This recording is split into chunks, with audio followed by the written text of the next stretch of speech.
Om Sadashiva Samarambam Shankaracharya Madhyamam Asmadhyacharya Parantam Vande Guru Paramparam Ishvaro Guratmeti Murti Veda Vibhagne Vyomavad Vyapta Dehaya Dakshinamurchaye Namaha Sarva Vedanta Siddhanta Gocharandama Gocharam Govindam Paramananda Satguru Pranatoshma Om Shanti Shanti Shanti Om. Sejam todos bem-vindos novamente. Admitindo aqui a Paty chegando. Bem-vinda, Paty, boa noite.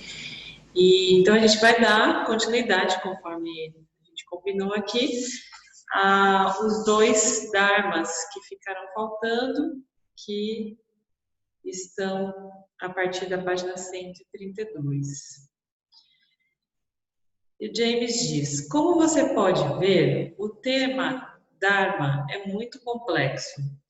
Dharma como resposta apropriada, Dharma como regras, Dharma como dever, Dharma como a verdadeira natureza do ser, Dharma como a natureza do ser refletida. E agora, mais 2 Dharmas, Samanya Dharma e Vishesha Dharma. Samanya Dharma. Em relação à minha vida, eu sei mais ou Ishvara sabe mais? Em nossas escrituras, há uma história maravilhosa sobre um guerreiro que é uma encarnação do ser. Ele é uma pessoa excepcional em todos os sentidos, bondoso, inteligente e muito popular. Suas ações são sempre solícitas e benéficas, e ele segue seu Swadharma à risca. Mas nada em sua vida vai de acordo com o plano. Em geral, quando as coisas vão mal, culpamos os outros, mas deveríamos provavelmente começar culpando a nós mesmos, porque é comum fazermos escolhas tolas, que produzem karma indesejável. Mas, embora ele agisse atentamente em cada situação, em harmonia com sua natureza e a ordem social, todas as vezes as coisas davam errado. Errado aqui entre aspas, tá, gente? Uns poucos dias antes dele ser coroado rei, evento que ele, sua esposa e família, e de fato o reino inteiro desejava fervorosamente, ele foi informado que não seria coroado e seria exilado para a floresta, devido a uma promessa não cumprida que seu pai fez para sua madrasta. Quando ele ouve as más notícias, de novo más aqui entre aspas, ele permanece imperturbável, nem feliz nem irado, e diz: é o dever de um filho obedecer os desejos de seus pais, indo assim alegremente para o exílio. Esse é realmente acima da média, né, gente? Tem que ser encarnação do ser para viver isso com essa paz, né, interior, dessa forma pacífica. A ideia, é claro, é que há uma ordem particular na sociedade, uma ordem universal estabelecida por Ishvara, as necessidades do tudo. A unidade familiar, que é a base da sociedade, funciona adequadamente quando as crianças respeitam os desejos de seus pais, supondo que os pais sigam também a ordem social. A ordem social está baseada na ordem psicológica, que evolui a partir da estrutura dos Budas por trás delas. Então, Budas, vocês se lembram, né? Rajas, Tamas e Sattva. O propósito dessa ordem é colocar em harmonia todos os desejos e medos aparentemente conflitantes dos indivíduos, de forma que o todo funcione convenientemente. Quando os conflitos se desenvolvem, todos sofrem. E a ordem psicológica está baseada na natureza não dual da realidade. O princípio uno, plena consciência, amor, por trás de tudo. Se a realidade é não dual, é lógico afirmar que o valor número um de todos os seres sencientes seja a não violência. Então aqui, gente, a gente já falou um pouquinho sobre isso em outros capítulos, né? Sobre a não violência. Porque, segundo Vedanta, o valor fundamental, primordial, né, das nossas relações e do nosso caminho de iluminação é o ahimsa, que é a não violência. Por quê? Porque não tem como eu viver o ser e a unidade se eu sou violento com o outro, né? Nesse universo uno, não dual, quem golpeia é atingido. Por quê? Não tem como, se o outro é você, a outra parte de você, né? Você está fazendo dupla violência, porque você, enquanto está golpeando, você já está encomendando o seu atingimento naquele mesmo padrão, né? Não, de não amor, de violência, né? Então, aqui o que ele está tentando nos explicar, né? Que nesse caso, nessa história desse guerreiro, essa promessa não cumprida, ela foi rinça, né? Que é uma promessa violenta, porque ela não levou em consideração o bem-estar e a unidade de todos ali, né? Da família toda, dos filhos e tudo mais. Então, a gente às vezes fica baseado às vezes não, na maioria das vezes, né, na verdade. Enquanto os sansaris mais ainda, baseado numa realidade dual psicológica, né? Ou eu estou feliz ou eu estou triste. Quando eu começo a considerar a natureza não dual, eu começo a entender de que eu sou responsável por propagar essa não violência. E dessa maneira, da mesma maneira que eu propago, isso reverbera para mim também, né? Então, como que nesse caso a gente resolve esse problema? Eu estou seguindo, no caso das leis, né, universais e das leis locais, né? Por exemplo, existem algumas culturas que valorizam demais a questão dos pais, né, dos ancestrais. A cultura indiana é uma delas, né? Então, ele estava contando a história do guerreiro. O guerreiro não titubeou em nenhum momento, porque a partir daquele instante que ele soube que se tratava de um desejo do pai, ele não teve nem condição de pensar em uma alternativa. Ele simplesmente acatou, porque ali estava algo soberano, né, um valor soberano, que era esse respeito aos pais, né? Mas, no entanto, esse pai, ele foi rinça, ou seja, ele foi violento, né? Ele não considerou a rinça para tomar a decisão de fazer uma promessa que culminaria em um desmantelamento da estrutura psicológica da família, porque além dele não ser coroado rei, ele ainda foi exilado da terra dele, né? Então, o exílio por si é uma atitude rinça, uma atitude violenta, né? Eu não ter direito de desfrutar de uma terra que é minha, né? Eu ser excluído de uma sociedade, isso é extremamente violento, né? Então, como que eu consigo levar, dentro de uma perspectiva não dual, essas decisões que são duais e que são rinça? Então, aqui a gente é importante a gente saber, né, como que lida com isso, então. Eu vou ser dármico e seguir a vontade do meu pai, mas a vontade do meu pai é adármica, é rinça, né? Então, como que fica essa situação? Uma vez que a dualidade, a ideia de que meu ganho é sua perda, está tão arraigada, todos tememos por nossa segurança, nossa subsistência, etc. Esses medos podem levar a vários comportamentos que causam danos para outras pessoas. Então, muito provavelmente, esse foi o caso lá do rei, né?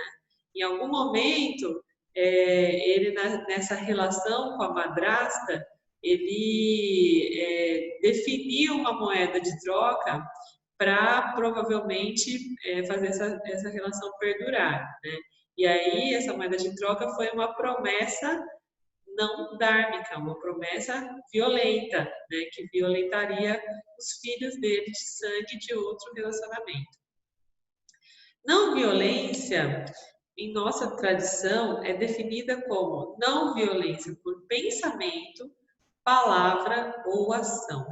Então a gente vê, né, aqui na cultura ocidental, a gente tem muito a questão da violência vinculada a meios físicos, né? Geralmente, quando a gente ouve assim, fulano foi violento, ciclano foi violento, geralmente tem a ver com agressão física. E esse termo, o ahimsa, né, a não violência, ele vai muito além da agressão física, ele também inclui o pensamento, a palavra, antes da ação. Então, é muito mais desafiador, né? Porque no dia a dia, quando a gente está nesse padrão dual, ainda nessa mentalidade samsárica, a gente reage ao campo com frustração quando ele apresenta algo que não tem compatibilidade com o nosso desejo. E essa frustração, ela muito facilmente se apresenta de forma violenta, principalmente, talvez exclusivamente, mas não posso afirmar isso com veemência, mas principalmente nos seres que são predominantemente rajásicos, né? Então, essa violência, esse ímpeto, ele tem a ver com rajas, né? Geralmente, a frustração no indivíduo tamásico se apresenta de maneira mais depressiva, né? Então, o indivíduo tamásico, quando se frustra, tende a estar mais depressivo. E o indivíduo predominantemente rajásico tende a explodir, né? Então, essa explosão, ela muitas vezes se reflete em atitudes, em ações, né, mais físicas, no termo de violência. Mas, antes disso, existe a violência do pensamento e da palavra, né? E aí inclui também os indivíduos tamásicos, né, que mesmo não agindo fisicamente no ímpeto, eles fazem transparecer de alguma maneira essa violência, né, seja por pensamento ou por palavra. Então, essa violência, ela está o tempo todo sendo expressada na condição do indivíduo sansari, né, que não tem a confiança nas escrituras e nem acesso às escrituras, né, não tem, de fato, ampliação da consciência da discriminação. Mas também acontece com alguns karma yogis, né, que estão ainda sendo identificando essas vasanas vinculativas e sendo ainda operados por essas vasanas. Então, é muito comum, no início da caminhada, a gente se vê ainda nessas condições mais expressivas de violência, né, daquilo que não condiz com o que a gente deseja. E aquela história da criancinha, a condição da criancinha do shopping, né, que se joga no corredor e fica se debatendo porque a mãe não comprou o brinquedo que ela queria. De vez em quando, a nossa mente se comporta assim também, né? E aí, a diferença entre o sansari E o Karma Yoga está o tempo todo discriminando e entendendo qual é o dispositivo que está que tá operando, né? Nesse caso, o dispositivo é a programação, é a Passana, tá? Então, a violência e a não violência estão muito vinculadas com a nossa capacidade discriminativa. Portanto, ao seguir o valor do Dharma de não violência, a lei moral, colocamos nossas vidas diretamente em harmonia com Ishvara, o Criador da lei. Todos os valores universais, verdade, caridade, liberdade, não roubar, etc., estão baseados no fundamento da não violência. Eu não roubo porque compreendo que o outro valoriza o que possui e que eu lhe imponho pressão emocional quando o despojo de suas posses. Eu reconheço seus sentimentos porque sei que somos na realidade um. Eu me sentiria da mesma maneira se você me roubasse. Embora pareça que somos diferentes, somos na verdade o mesmo, o ser não dual. Eu não minto para você porque ele causaria dor. Não devemos esquecer que mentir causa dor, também para quem mente, porque o Dharma está embutido em todo ser senciente. É frequentemente chamado de consciência. Eu não lhe privo da sua liberdade, porque valorizo a liberdade acima de todas as coisas. Liberdade, de fato, é o valor não dual definitivo, porque mesmo quando estou socialmente, politicamente e fisicamente livre de limitações, estou inclinado a procurar a liberdade interior. Bom, eu acho que aqui não cabem grandes comentários, porque o texto está sendo bem autoexplicativo, né? Bem intuitivo. Então, ele continua aqui contando sobre Dharma Yoga. Dharma Yoga, valores universais são chamados de Samanya Dharma. Então, tá aí mais um termo para a gente tomar posse, né, do conhecimento do significado, que é Samanya Dharma, valores universais. Ok? O problema com os valores universais é o quê? Que eles são justamente universais. Eles existem num reino e para um reino ideal, tá? Aparentemente abstraído das exigências do dia a dia. Eles só significam algo quando são interpretados e agem sobre os indivíduos. Ou seja, o que é universal está submetido à nossa capacidade discriminativa e interpretativa. Tá? Os valores interpretados são chamados de Vishesha Dharma. Dharma Yoga está alinhado com minha vida, com os valores, está alinhando minha vida com os valores universais. Isso significa que Ishvara sabe mais que todos. Então, respondendo a pergunta do começo aqui dessa parte, né, do capítulo.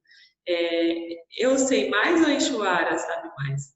Óbvio, Ishvara sabe mais que todos nós, né? Por yoga, queremos dizer conectar ou unir nossas ações com a vontade do todo. Então, de novo, o termo yoga significa união, tá? Então, significa conexão. Então, logo, né, Dharma Yoga significa a conexão das nossas ações, a união das nossas ações com a vontade do todo. Ok? Veja o lado negativo para o ego. O que acontece quando aquilo que eu quero não está em harmonia com as necessidades do todo? Então, a gente já falou sobre isso em alguns momentos, né? Que o ser humano, ele tem muito disso, né? De querer, cheio de querer. E porque a gente se depara com infinitas possibilidades, com infinitos swadharmas, né? Papéis, e para a gente exercer aqui na Terra. Diferente, por exemplo, dos animais, né, das plantas que vieram exercer sem esse arcabouço, né, de opções. E então, assim, logo, quando a gente está, especialmente quando a gente está desconectado do nosso ser, da nossa essência, a gente tende a querer ser algo que não é dármico com a gente e com o campo, né?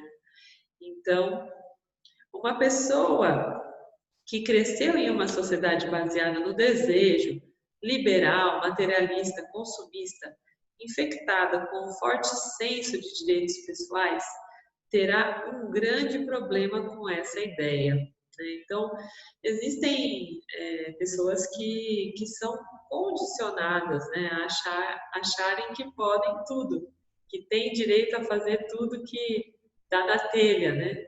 E quando na verdade isso é um engano. A gente está sempre submetido ao campo dármico, né? Então, é o que a gente estava falando aí no capítulo anterior, que a Surama falou que ficou um pouco assustada quando soube que a gente não era co-criador da nossa realidade, né?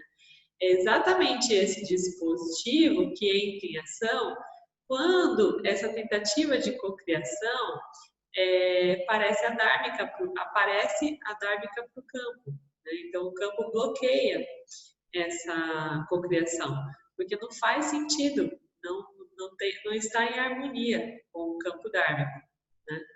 E aí, falando um pouquinho já sobre o Vichesha, né? São os valores interpretados. E o que são valores interpretados?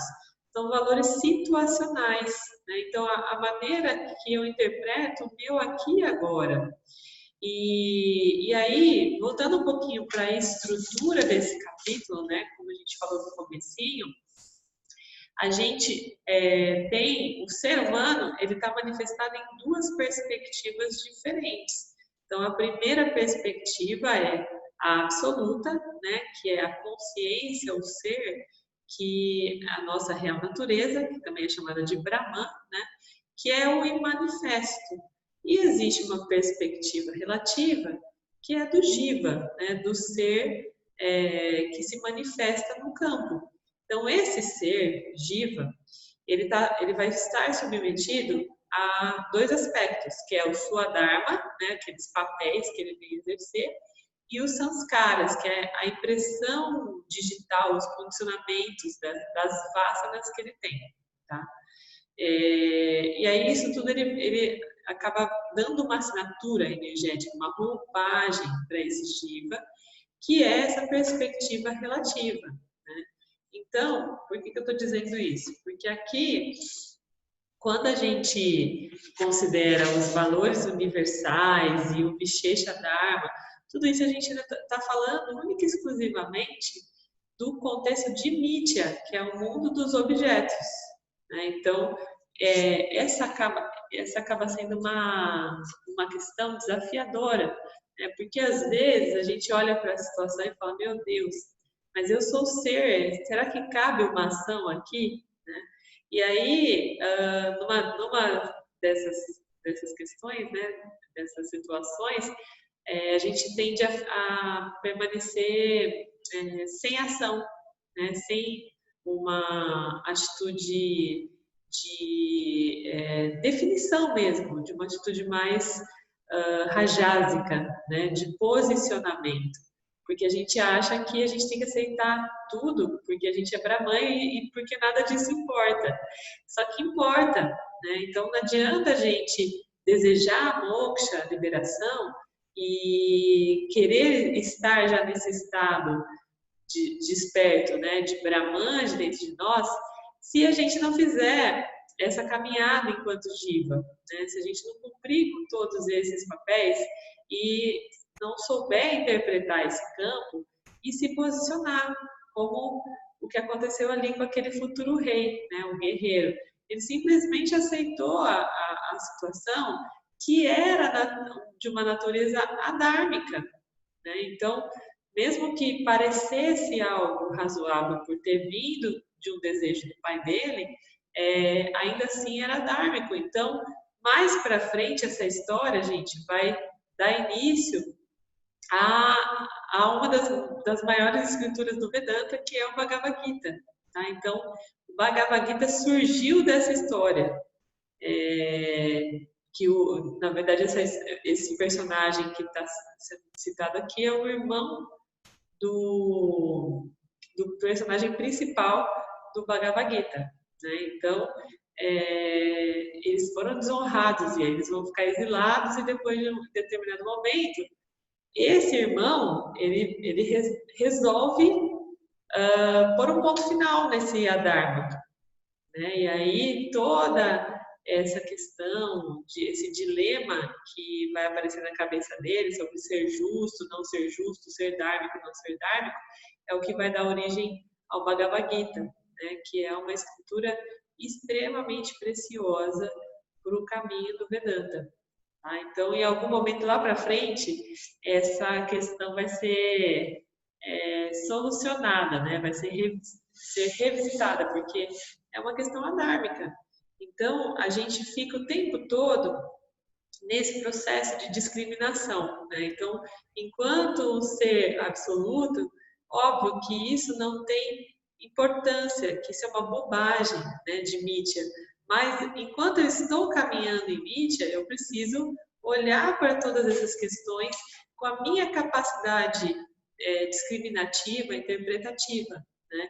Então, essa minha capacidade discriminativa é que vai julgar se aquela ação é dármica ou não, de acordo com a situação que estou vivendo. Né? E esse processo se chama Vishesha Dharma. Eu defini a situação melhor, né? A ação melhor para a situação que eu estou vivendo. Tá bom? Então, ficou claro para vocês o que é Vishesha e o que é Samanya? Deu para diferenciar? Nessa parte, alguém tem alguma dúvida?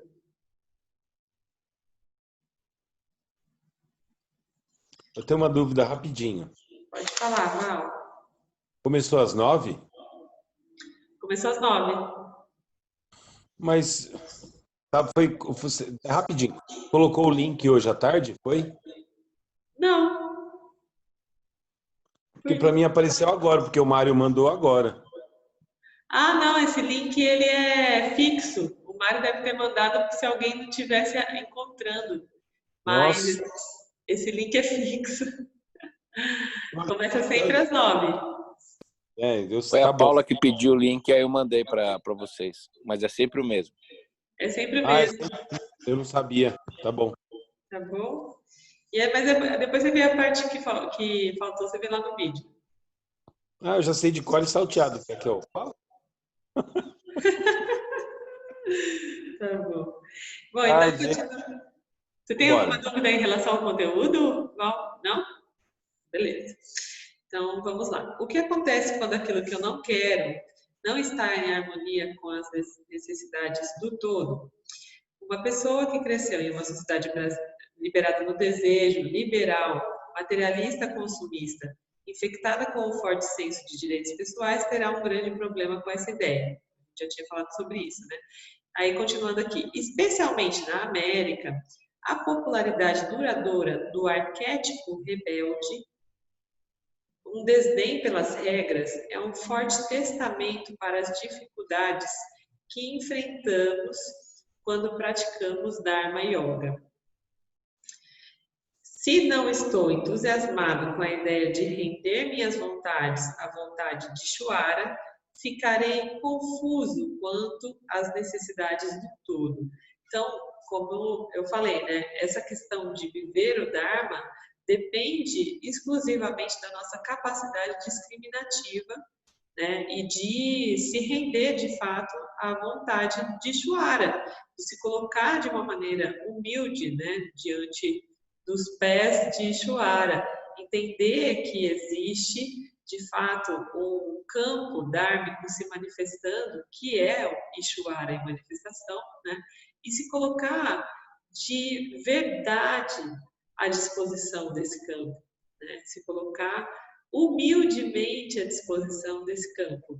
Caso contrário, a gente se torna um samsara rebelde, né? Então, geralmente, os rebeldes são sansares, porque eles não conseguem, eles não têm capacidade discriminativa e entram naquela condição antagônica, né, de se rebelar, de querer o contrário do Dharma.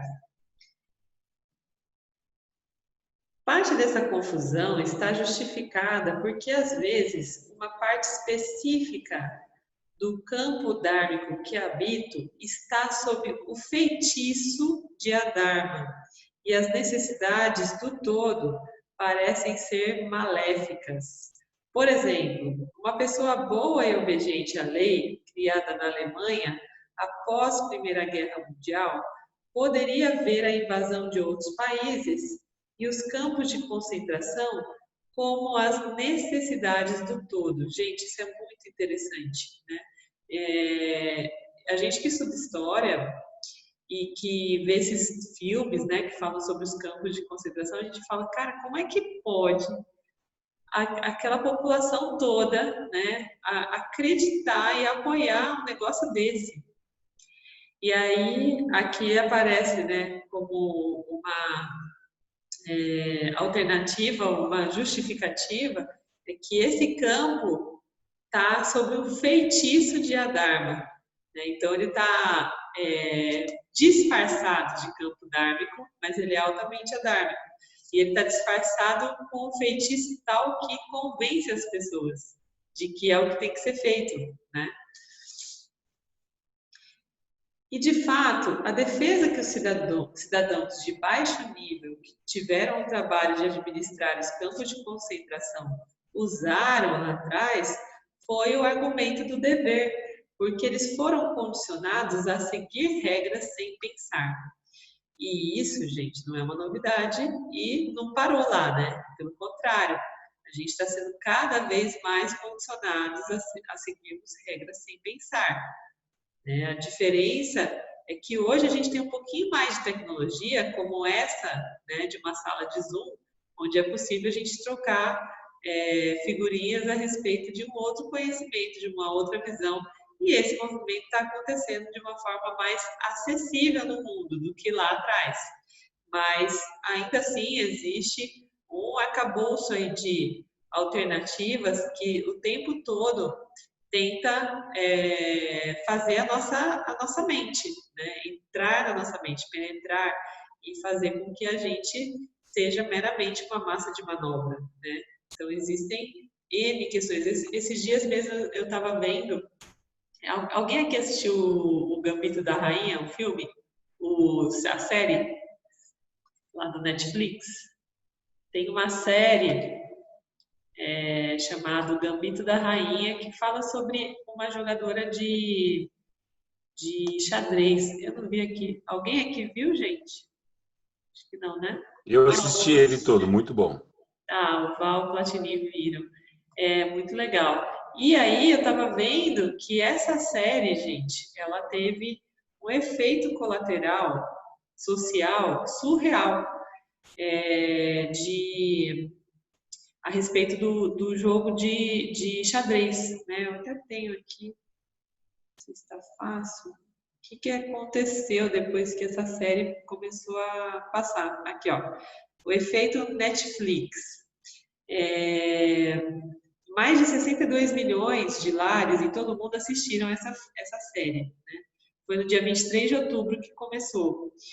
A procura por tabuleiro de xadrez aumentou 250% no eBay.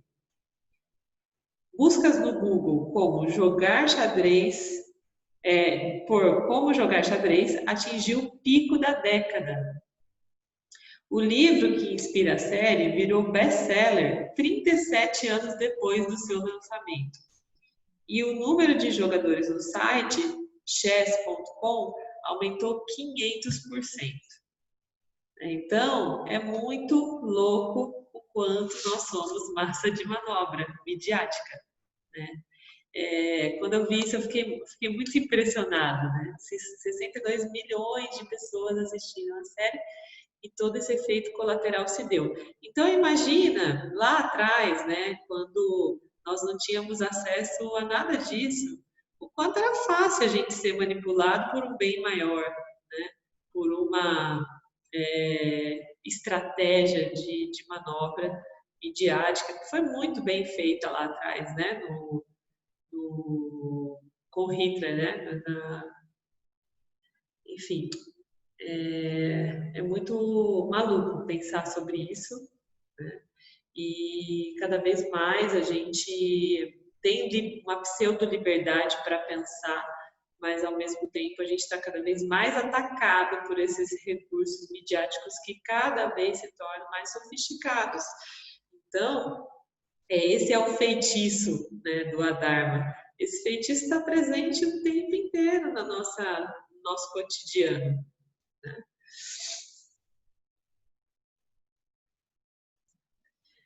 E aí, está falando sobre seguir as regras sem pensar, mas às vezes é importante ignorar as necessidades imediatas do todo, porque elas são adármicas. O ego, a parte do ser que está sob o feitiço da ignorância, não deixaria de usar argumentos inteligentes para evitar a prática de Dharma Yoga. Portanto, é importante definir as necessidades do todo de forma mais específica. Aí vem o outro item, culpa. As necessidades do todo estão sempre manifestadas em meu ambiente particular. Eu sempre estou em um mundo de objetos aparentemente sencientes, os jivas, e objetos obviamente não sencientes, a matéria. Isso daqui tá claro para vocês, né? O que é senciente e o que não é senciente. Basicamente, a matéria densa, né? Um celular não é senciente. O jiva, ele é todo ser senciente. A gente dá destaque para o jiva humano, mas todos os seres sencientes, né? Os vegetais, os animais, os minerais, são considerados jiva também. Ok? Eu uso esse ambiente para obter o que quero. Ao mesmo tempo, o ambiente tem suas próprias necessidades. Se eu sou marido e pai, minha família representa as necessidades do todo. A unidade familiar se encaixa dentro do quadro geral. Ela é a expressão da necessidade universal de viver e de ser feliz. Se volto para casa após o trabalho e ligo a TV para relaxar e ignoro meus filhos, estou colocando minhas necessidades à frente das necessidades de meus filhos, que é uma violação do Dharma. O ego irá justificar isso de várias maneiras. Eu suei e ralei o dia todo, girando as rodas do comércio para prover minha família e mereço relaxar. Mas não vou relaxar, porque o Dharma está embutido em mim. Eu sentirei culpa. Culpa é uma das emoções mais perturbadoras e precisa ser purificada se quisermos que o corpo sutil seja digno de investigar. A culpa nasce das violações do Dharma. Então, é bem aquela história de descansar minha cabeça no travesseiro, né? No final, na hora de dormir. Tem gente que fala, tudo que eu quero na minha vida é, no final do dia, encostar a cabeça no travesseiro e saber que eu fiz tudo que eu podia, né? Se existe uma situação dessa, onde eu chego em casa e ignoro as necessidades de quem me espera, né, dentro de casa, o que vai acontecer? Pode até ser que eu nem tenha consciência disso, mas vai acontecer uma culpa dentro de mim, né? E essa culpa vai se manifestar e pode não ser de uma maneira direta, pode não vir com tanta clareza, mas eu vou sentir que alguma coisa não está certa, né? Está fora da ordem, nesse caso, dármica. Tá? Culpa, eu já falei, né? Então, Vishesha Dharma é um assunto delicado. Precisamos olhar para o significado da palavra todo nesse contexto, porque ela é um termo relativo. No caso de um indivíduo na Alemanha naquela época, a sociedade era o todo. Mas a sociedade alemã era apenas uma sociedade na ordem social mundial, que é controlada por Ishvara. Ou seja, pode parecer, né, o todo, mas ainda assim é mínimo, mediante ao campo, aquilo que Schuara controla. Né?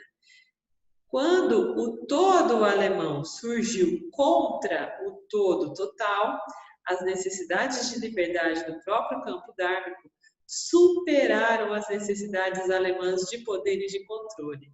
Então, de novo, gente, algo pode parecer extremamente maléfico e infindável, né? Em algum momento, o Dharma se restabelece. Caso contrário, a Alemanha estaria vivendo isso até hoje, até os dias de hoje. Né? E não, houve uma superação, né, do campo dármico. E então é aquela história, né, que a escuridão dura uma noite inteira, mas pela manhã a luz chega, né? É basicamente isso. O campo dármico vai se autorregular. O que acontece é que muitas vezes a gente deseja que essa regulação aconteça de forma imediata e não acontece da maneira que a gente quer e no tempo que a gente quer. Né? Mas a gente precisa confiar porque existem N evidências no mundo de que o campo dármico se autorregulou. Né? Então, esse é um dos exemplos claros na Alemanha, o nazismo. Tá?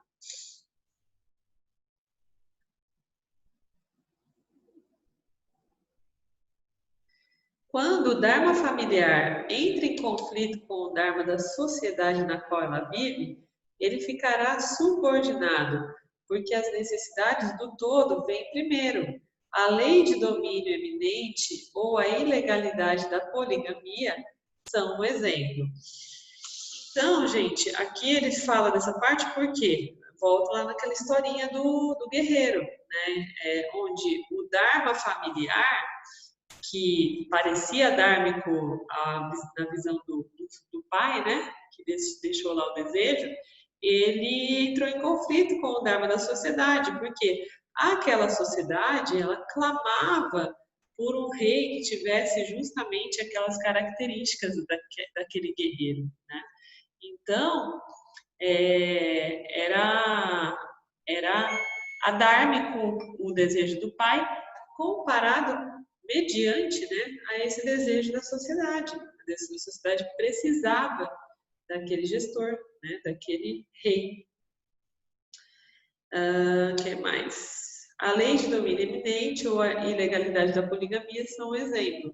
Qual todo deveria determinar meu comportamento? O governo americano parece propenso às guerras periódicas. Devo pagar meus impostos e apoiar essas guerras? Quais guerras são dármicas e quais não são? Porque nesse caso, eles tiveram que entrar em guerra, né? Já adiantei, fiz spoiler para vocês que na cena seguinte dessa história, né? Passados alguns anos de exílio, eles entraram em guerra e essa guerra que deu origem ao Bhagavad Gita, né? Mas que guerra que vale a pena? Que guerra que é certa, né, de entrar? Porque no caso do governo americano, geralmente existe uma sede por domínio de outras terras, né? Então, quando eu estouro uma guerra para dominar outros territórios, eu estou sendo adármico, mas ao mesmo tempo eu também posso estourar uma guerra, dar início a uma guerra para defender o meu território que está sendo atacado por um outro invasor. Né? Então, nesse caso, é adármico? O que vocês acham?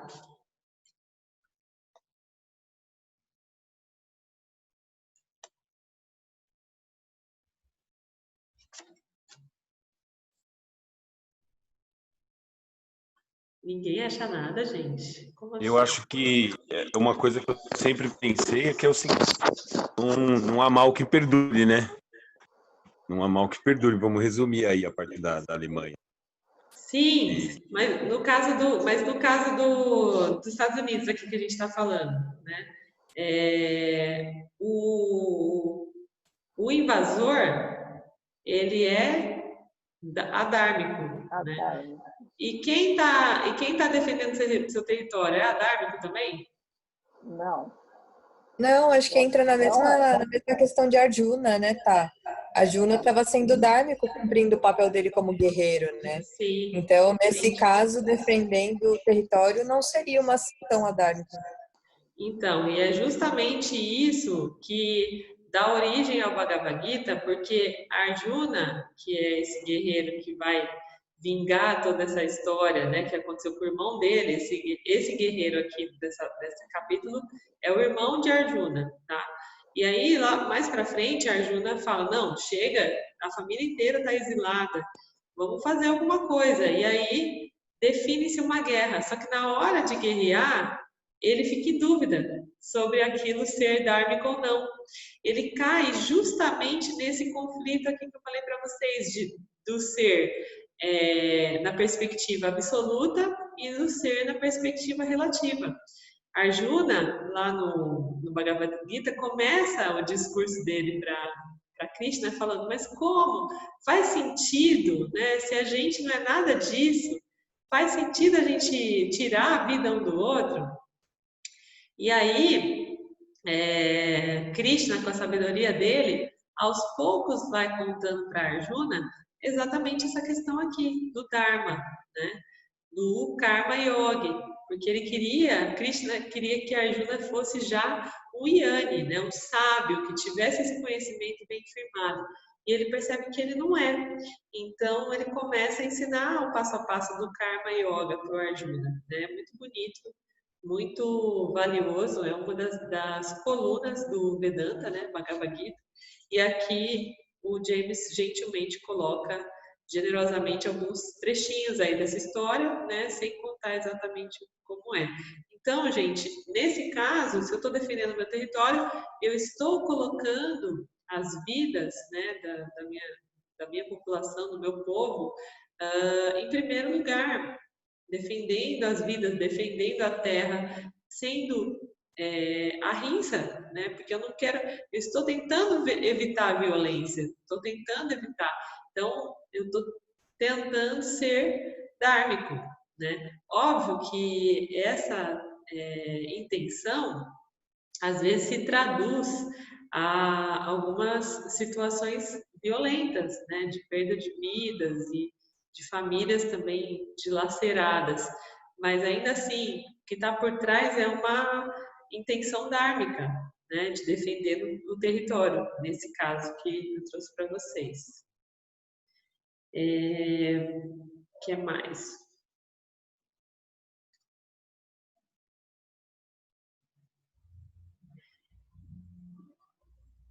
Você não pode argumentar que toda guerra é adármica, porque quando a Dharma atinge certo nível, ele sempre entra em conflito com o Dharma. Quando forças adármicas na cultura mundial atingem certo nível de poder, uma guerra mundial ocorre e o equilíbrio razoável entre Dharma e Adharma é restabelecido. O campo dármico nunca perece, porque ele é eterno, mas as forças do Dharma e Adharma estão em contínuo conflito.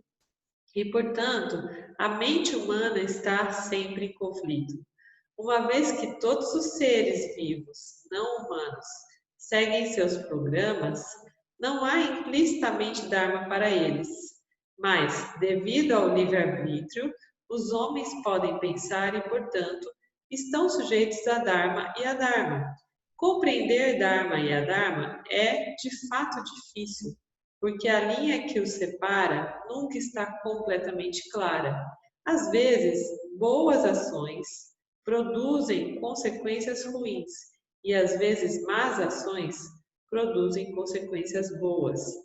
Visto do ponto de vista da consciência universal, não há ações ou consequências boas e más, somente o eterno jugo de dualidades.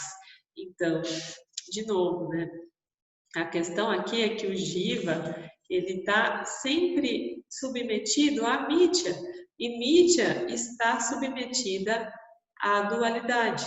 Então, não é uma questão que pode ser tratada em um outro patamar. né, de Satya, do ser, que é da natureza absoluta.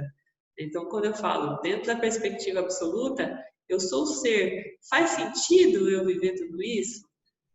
Não, porque você é manifesto. Agora, enquanto você está manifestado como Jiva, você vai estar sempre submetido a essa perspectiva dual. Tá? Então, por isso existe o Dharma, para você estar do lado do que faz sentido, do que faz bem. Ok? O Vishesha Dharma, a aplicação de Samanya Dharma para a vida diária, está carregado de dificuldades devido a Dharma. Então, olha, isso é outra parte importante. Vishesha Dharma está submetido a Samanya Dharma e Samanya Dharma está submetido a Vishesha Dharma. Então, um está sempre vinculado com o outro, né? Porque eu preciso o tempo todo entender Samanya, mas saber aplicar Samanya no Vishesha, né? Na situação que se apresenta ali. É situacional. Então, mas ainda assim, para que eu seja dármico, eu tenho que entender o Samanya Dharma, né? E submeter esse Samanya à situação que eu estou vivendo. Então, ao Vishesha Dharma, ok? Tá bem claro isso para todo mundo, gente? A diferença? Deixa eu ver vocês aqui. Não, dá para você repetir esse finalzinho? Eu tô toda atrapalhada aqui, é muita informação. Você está em dúvida do Vishesha e do Samanya? Tô. Repete Tá. esse finalzinho que você falou. Então, assim, Samanya Dharma é a ética, né? O conjunto de valores éticos, ok? Então, aquilo que são valores universais. Esses valores éticos são universais, tá? Ainda assim, por serem universais, eles vão estar submetidos às situações, né? Às condições situacionais. Então, por exemplo, esse caso da guerra, né? Existe um valor universal que é o ahimsa, que é a não violência, certo? Então, uma guerra vai ser sempre violenta em algum aspecto, porque ela vai atentar contra a vida do outro, né? Só que como que eu vou deixar de guerrear se o meu território está sendo invadido? Então, em alguns momentos, eu tenho que escolher a alternativa menos pior. E escolher a alternativa menos pior é Vishesha Dharma. É eu tentar manter o Dharma minimamente diante de uma situação. Tá? Então, assim, eu estou sendo invadido, eu tenho que convocar o meu exército minhas forças armadas para proteger o meu povo. Eu tenho uma intenção dármica com isso. Eu quero restabelecer o Dharma, eu quero que esse invasor deixe de guerrear. Então, de que maneira eu faço isso? Com Vishesha Dharma, definindo um Dharma situacional, olhando para aquela situação e interpretando a forma mais dármica de lidar com aquela situação. Entende? Então, nesse caso, se o meu território, se eu sou o rei, né, de um determinado território, presidente de um determinado território, e ele está sendo invadido, se eu não faço absolutamente nada e permito que minha população seja dizimada, eu vou ser muito mais adármico do que se eu entrar em guerra para proteger a minha população. Então, a minha intenção, ela está sendo dármica, ela está sendo de restabelecimento do Dharma. E isso vai ter um preço de algumas vidas que vão fazer a defesa do meu território, né? Que vão se doar pela defesa do meu território. Ainda assim, a intenção é totalmente dármica. Porque eu só quero o que é meu, não estou violando, né, o território do outro, como está fazendo o oponente. Né? O oponente está sendo puramente adármico. E eu estou dentro de Samanya, Dharma, dos valores universais, eu estou buscando uma alternativa possível diante dessa situação. Ou seja, eu estou buscando um Dharma situacional. de acordo com o cenário que se apresenta para mim. Isso é Vichesha. Melhorou para você, Serena? Então, Vichesha está sempre subordinado a Samanya. E tem uma conexão direta com Samanya. E Samanya, indiretamente, também vai ficar subordinado a Vichesha. Porque mesmo que seja um valor universal, ele está sempre subordinado à situação, ao cenário. Entende? Então, um tem uma correlação com o outro, direta. Ficou clara? Então, beleza. Vamos continuar.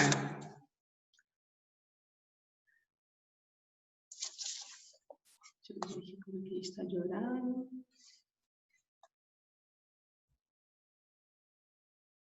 Tá. Continuando.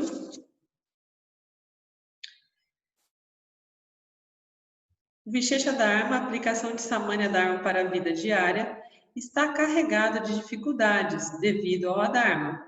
Mas o que é contrário ao Dharma numa situação não é necessariamente contrário em outra situação. Por exemplo, um ladrão que enfia uma faca no abdômen de um estranho na rua é culpado por comportamento adármico, mas um cirurgião que abre com uma faca o abdômen de alguém com apêndice infectado está seguindo o Dharma, mesmo que o paciente morra. Ambos estão seguindo seu Swadharma. É da natureza daqueles com sanskaras criminosos roubar, e é da natureza daqueles com sanskaras virtuosos curar. Mas o valor da ação em si depende do contexto. Você poderia argumentar que matar um homem por dinheiro satisfaz a necessidade do criminoso para sua próxima refeição, mas ele faz isso às custas da vida de outra pessoa. Então, tem gente que fala isso, né? Alguns defensores dos direitos humanos, já ouvi coisas do tipo assim, você sabe o que leva alguém a matar o outro, você sabe a fome que a pessoa está passando, o motivo que o fez cometer esse crime, né? No caso, roubar, saquear, enfim. Existem formas mais dármicas de se obter essa refeição, né? Então, aqui, o ladrão, o criminoso, né? Enfim, de todos os tipos, quem rouba, quem mata, ele é adármico, porque ele está escolhendo a pior forma de acessar aquilo que ele precisa, né? A forma mais adármica. E aí, por exemplo, aqui ele deu o exemplo do médico, né? O médico abre o abdômen de alguém com apêndice infectado para salvar. Mesmo que o paciente morra, ele está sendo dármico. Mas também tem jeito de ser adármico aqui, né? Existem médicos, a gente já sabe disso, existem médicos que abrem as pessoas e colocam as pessoas em risco para ganhar dinheiro pela cirurgia, né? Então, também dá para ser adármico. Tudo tem a ver com a intenção que está por trás. E por isso existe o Vichesha Dharma. Não é maravilhoso? Porque o Dharma não é algo estático. Tudo depende da intenção e da situação que você está sendo submetido. É isso, basicamente, tá?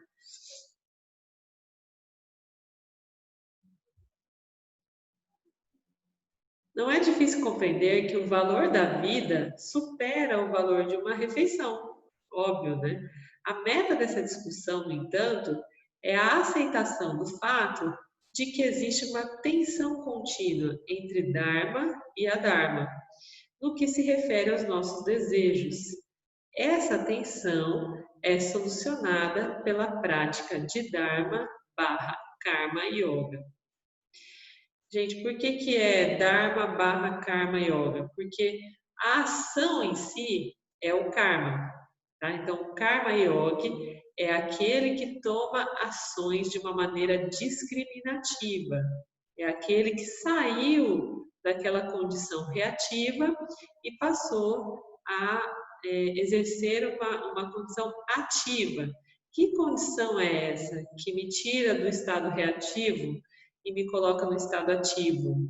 É a condição da discriminação. Então, o Karma Yogi é aquele que consegue discriminar, ok? E aí, o Dharma, ele vem como a melhor ação. Então, eu consigo discriminar e escolher a melhor solução, a melhor ação diante das infinitas possibilidades que o campo me apresenta.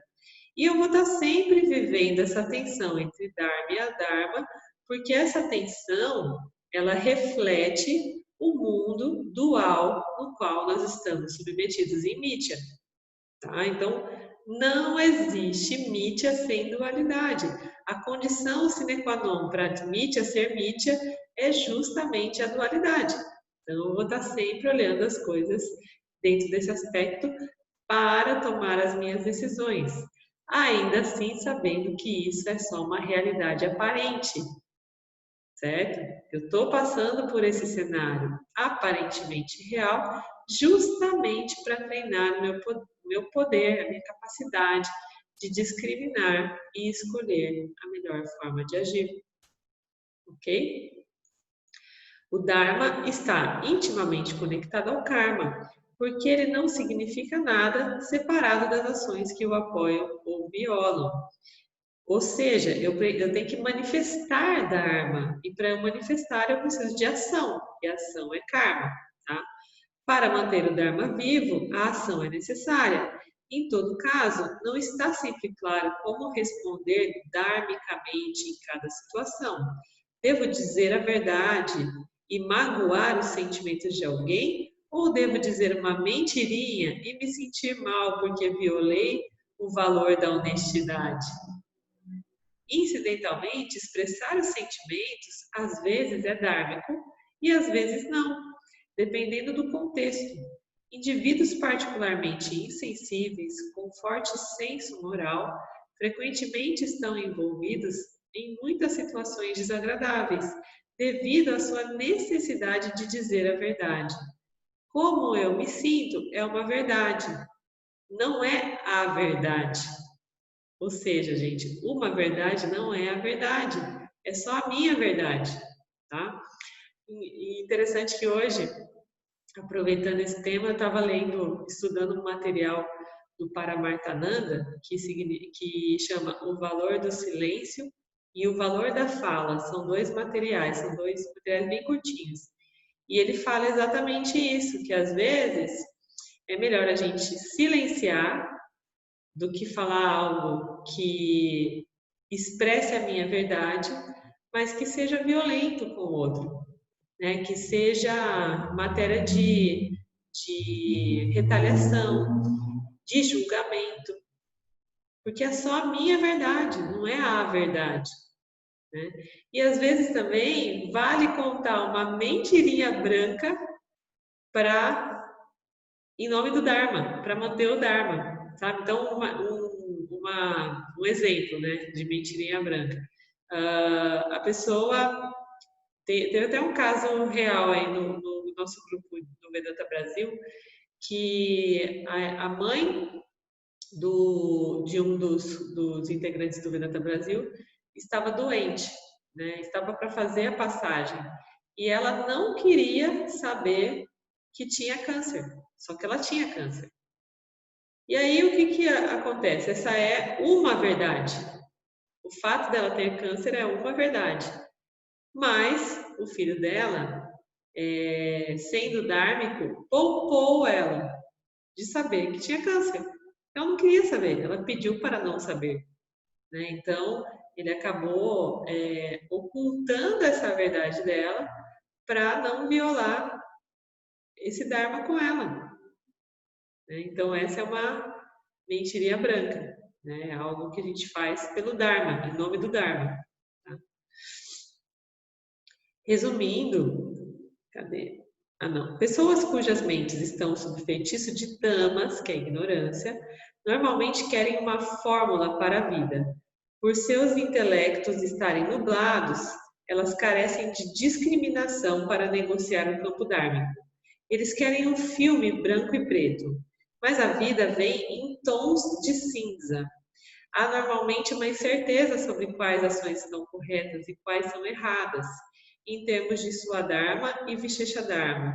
Portanto, no que concerne à ação, a discriminação é sempre um requisito, baseada no conceito de que o investigador precisa realizar ações que têm impacto mais benéfico no corpo sutil. Ou, dizendo isso negativamente, realizar ações que tenham menor impacto prejudicial, levando-se em conta o Dharma. Então, é exatamente essa história da mentirinha branca, né? Existem N formas de se dizer uma mesma coisa. E, às vezes, vale a pena eu entender o que tem menor impacto prejudicial e tomar essa ação nesses tons de cinza. Né? E esses tons de cinza têm a ver com aquela historinha que eu sempre lembro aqui, né, do crepúsculo. Porque dentro do crepúsculo a gente tem vários tons de sombra, né, várias possibilidades de nos enganarmos e de também enxergarmos as coisas como elas são. Né? Então, no caso do feitiço de Tamas, o que é Tamas? Tamas é praticamente escuridão total, aí fica um pouco difícil, né? Eu consegui uma fórmula para viver quando eu tenho escuridão a respeito do meu ser, né? Quando eu estou totalmente ignorante a respeito do meu ser. Mas à medida que eu vou trazendo luz, eu continuo ainda projetando essas sombras, porque eu vivo em crepúsculo, né? Então essa condição é uma condição que a gente tem que ficar o tempo todo vigilante.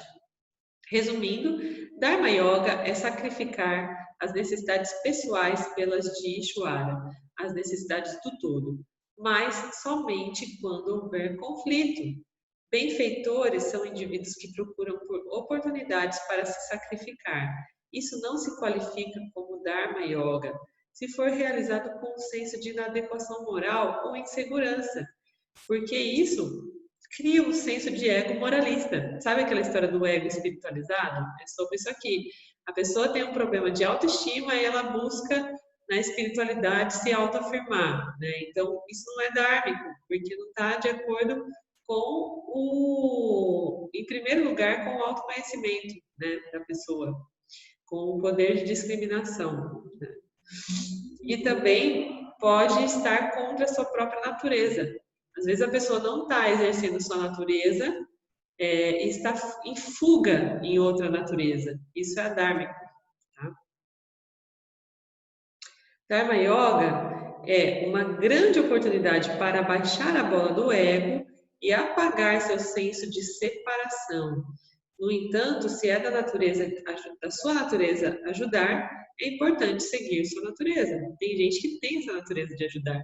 E tem gente que não tem e se culpa por parecer egoísta e vai ajudar para sanar essa culpa em si. E isso não é um caminho válido. Isso é um caminho adármico. Tá?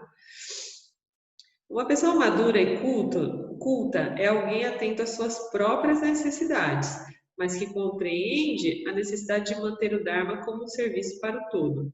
A literatura mundial está repleta de lindas declarações sobre a importância do Dharma e frequentemente o retrata como uma luta épica entre forças sobrenaturais míticas, mas a vida não é um drama. Tem muito isso, né, gente? Tem um monte de história aí que reflete esse Dharma e Adharma de uma maneira que prende a atenção e que arrasta milhares de fãs, né?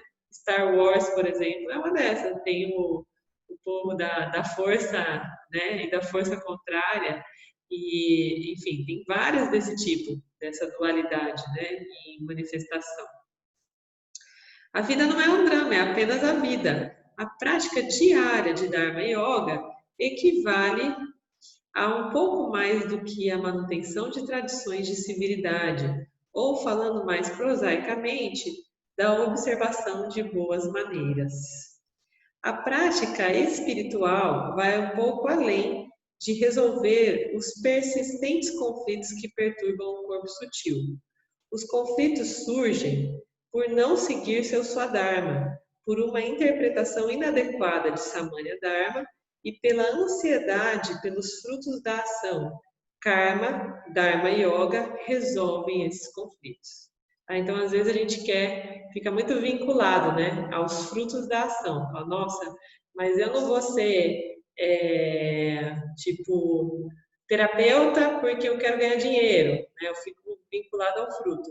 E aí eu acabo não sendo uma coisa nem outra, né? Porque eu não vou ser dharmicamente o terapeuta, quer dizer, não vou ser dharmicamente o médico, porque eu deveria ser terapeuta, né? Então é muito doido isso. A prática espiritual vai um pouco além de resolver os persistentes conflitos que perturbam o corpo sutil.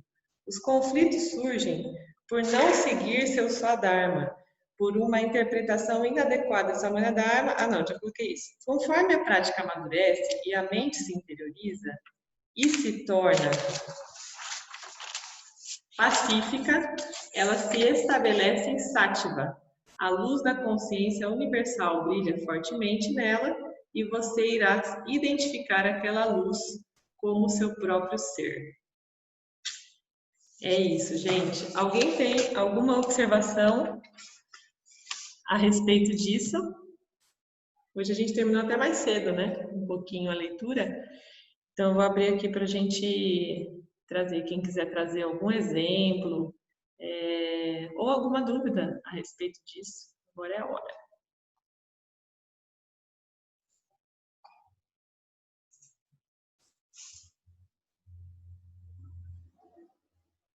Hoje aconteceu um exemplo bem isso mesmo, sabe? Hoje eu passei por uma das maiores provações depois do Vedanta. E realmente fui um pouco ignorante, foi Tamas, hoje atacando aí, mas ao mesmo tempo eu encurtei aquele tempo que você vem me ensinando aí, Thaís. Mas foi na frente de algumas pessoas e eu alterei a voz de uma maneira que eu consegui recuar muito rápido. E a pessoa que estava me atacando, foi no serviço, eu olhei, eu fui olhando assim, ela falando, e eu vi que ela perdeu total controle. Eu fiquei orgulhoso de mim, sabia? E você não? Você ficou... Eu não. Então, aí depois vieram duas pessoas e falou, cara, como é que você ficou daquele jeito e a pessoa perdeu o controle de uma maneira que a gente achou que ia pra cima de você? Eu parei, pensei e falei, cara, eu só não preciso ser ignorante para resolver as coisas, é só escutar a pessoa. Então, hoje eu passei muito por isso e gratidão. Aí hoje eu vi que... Mas mexeu um pouco comigo, sabe? Aquele frio na barriga, assim, o corpo arrepiando. E eu não fiquei com vontade de brigar. Olha que legal. E aconteceu hoje, foi bem isso aí. Acho que é Tamas, né? Então... você está sutilizando tamas no seu corpo sutil, né? É isso aí. Está trazendo mais sátiva. É isso mesmo. Se fosse antes, com certeza estaria carregando até agora e estaria explodindo aí. Tá tudo certo. Aconteceu, foi a situação mais complicada. Depois que passou, levou quanto tempo? Depois que passou? Então, quando eu percebi que eu tava perdendo o controle da situação, eu recuei, fiquei quieto e só fiquei observando a pessoa e passou, e depois eu entrei, aí depois eu tive que sair, né? Aí eu passei, fiquei tranquilo, falei, olha que legal, acho que eu tô melhorando. E foi isso. E aí eu acho que foi a das maiores provações depois do Vedanta. E eu fiquei orgulhoso de mim aí. Acho que realmente cada dia que passa eu vejo que eu tô mais no caminho aí. Nessas horas que a gente enxerga isso, né? Incrível. Nessas horas.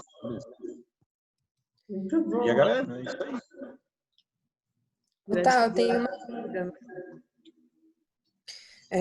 Você disse que muitas vezes a gente sente culpa por estar realizando ações que são adármicas. E aí depois você falou, né, que muitas vezes quando a gente quebra o sentido do Dharma ou realiza ações que não estão de acordo, né, com ou o nosso Swadharma ou o Vishisha Dharma, vem sentimento de culpa de novo. A culpa, ela seria um tipo de norteador para a gente saber se a gente está quebrando o Dharma ou não? Basicamente isso, Vi, porque dentro de nós existe essa manifestação do ser, né, do ser natural. Então, lá no fundo existe essa centelha, mesmo que menos arraigada, né, no nosso ser, mais escondida ou menos escondida, a gente vai sentindo. No começo, é o que eu falei, existe uma culpa que é sem sentido. Você sente alguma coisa assim, nossa, tem alguma coisa que não está fechando, mas eu não sei identificar, porque tamas é predominante, mas ao passo que você vai adicionando sátiva, você vai tendo mais poder discriminativo. Aí você chega à conclusão, fala, não, estou sentindo culpa porque hoje eu agi dessa maneira quando eu cheguei na minha casa, né? Os meus filhos, como o exemplo aqui do James, meus filhos precisavam da minha atenção e eu estava cansado e eu me dei o direito de não dar atenção aos meus filhos. Então, eu começo a discriminar e trazer com clareza essa questão que me deixa nessa situação de conflito com o Dharma, né? Mas antes disso vem a culpa, porque os órgãos sensoriais, eles fazem com que a gente perceba o campo de alguma maneira e ele é transferido e é traduzido em emoção, né? Então, é interessante que o Balmes trouxe uma situação dessa. Ele falou, eu senti um arrepio, né? Um frio na barriga, e isso é total da questão de percepção do campo de uma forma reativa, né? Só que ao mesmo tempo que ele estava percebendo isso, ele estava colocando a capacidade dele discriminativa para jogo. Isso é o que diferencia nós, jivas humanos, dos outros jivas seres sencientes, né? Então, você mesmo que tem gatinho aí na sua casa, o que o gato faz? Ele arrepia o pelo quando ele se sente ameaçado.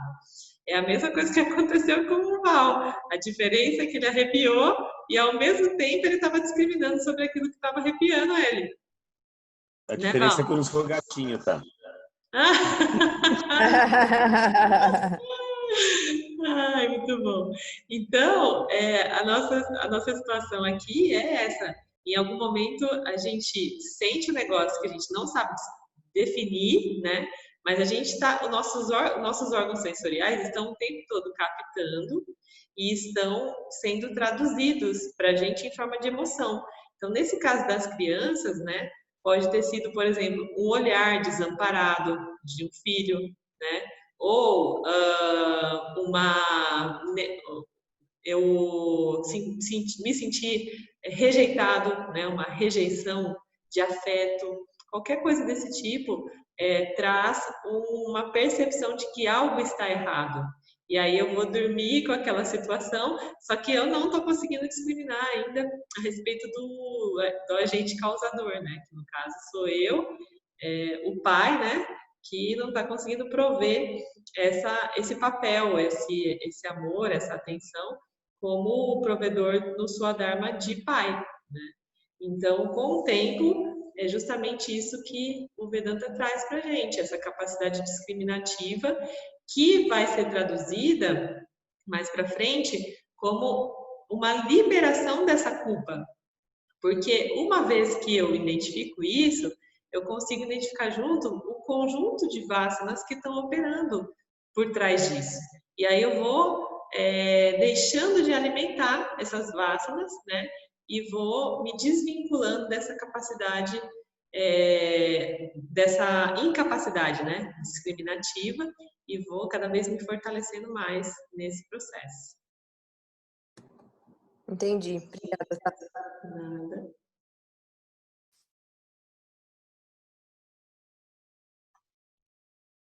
Mais alguém quer falar, gente?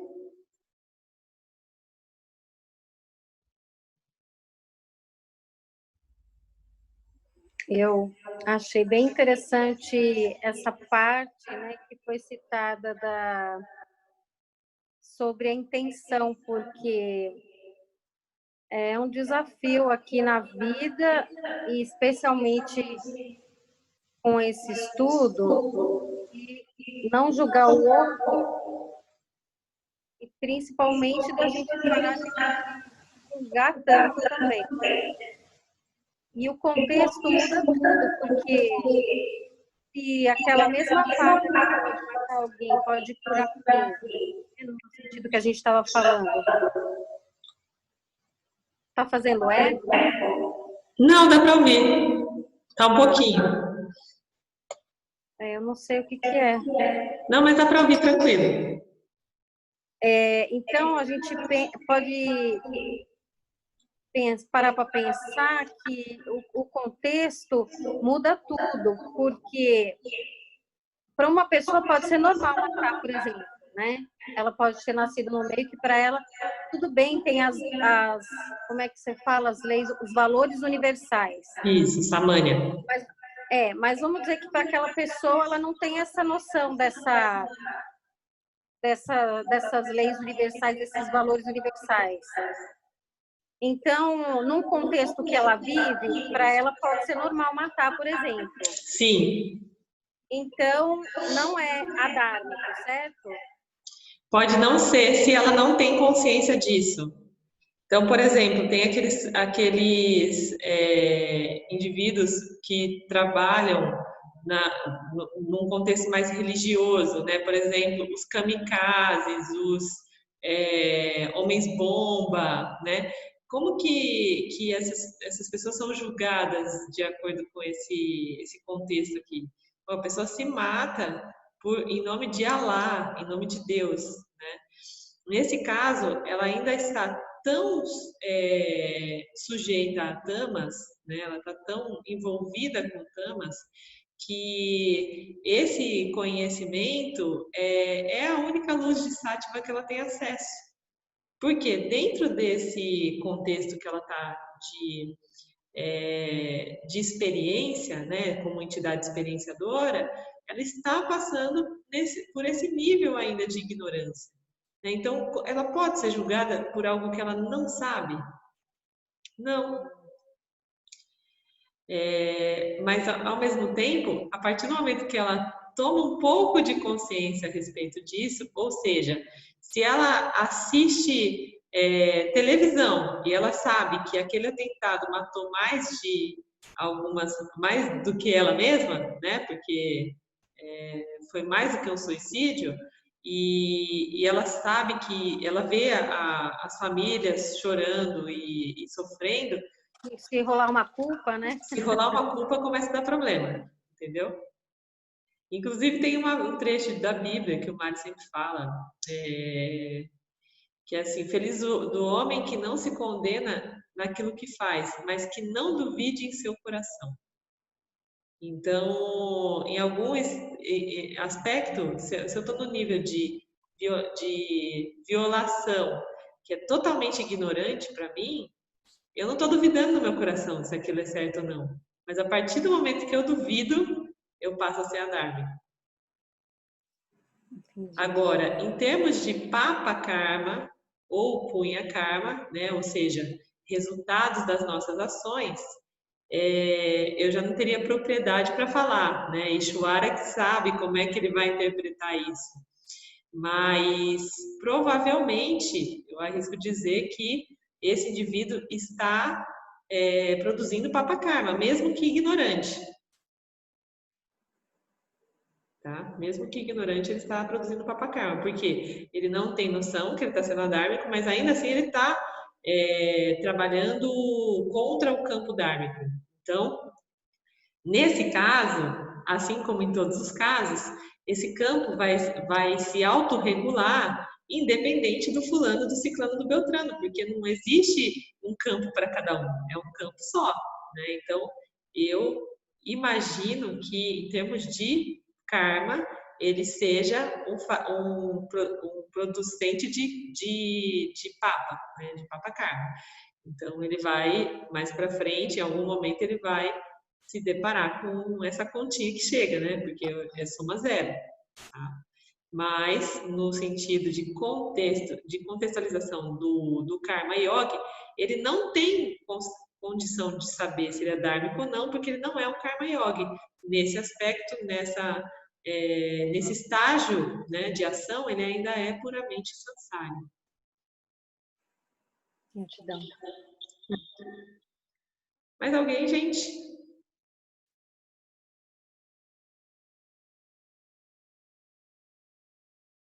Bom, então, assim sendo, eu vou chamar aqui o mantra e dessa maneira a gente encerra com gratidão. Mas essa sanga. Om Purnamada Purnamidam Purnamudachyate Purnasya Purnamadaya Purnameva Vashishyate. Om Shanti Shanti Shanti.